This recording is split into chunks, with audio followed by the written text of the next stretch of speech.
Do you know what a strong conclusion is?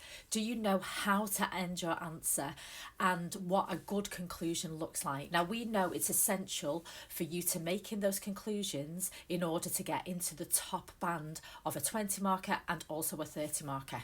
So, what is a strong conclusion? Well, basically, you will have spent time in your answer talking about the different explanations, evaluating them as you go along, and your conclusion is where you are making a judgment and you're looking at your overall answer and bringing it all back together. So let me share with you two examples of a strong conclusion. Take an education, for example, you will have questions that are often centred around educational achievement of different social groups, and they're asking you to evaluate the importance or the effect of those factors. So let's take an example from education. Now, with education, you do have questions that are centred around educational achievement and evaluating the different explanations why there are patterns of class, gender, and ethnic differences in achievement levels of those groups.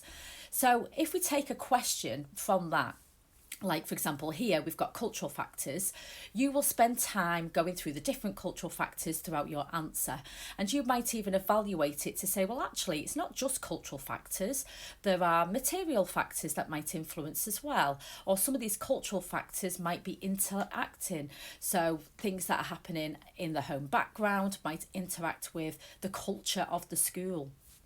So then if we start to have a look at your conclusion, you are going to make a judgment to how important is the cultural factors. So if you've done the answer right, you'll have talked about all the factors as well.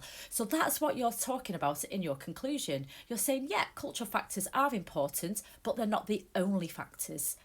Other factors interact, such as material factors, in-school factors interact with out-of-school factors, and there is your conclusion.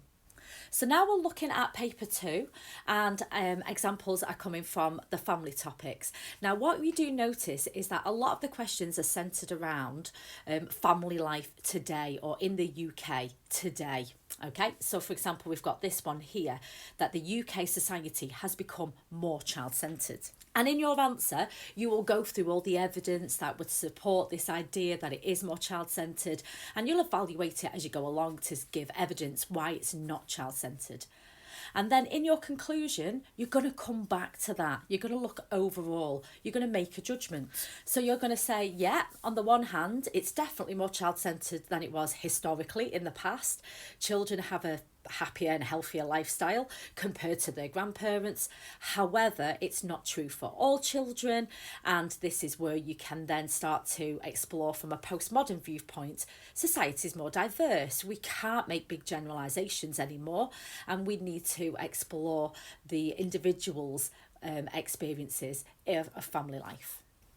So overall, a strong conclusion is looking back at your answer and making that clear judgment, bringing it back together.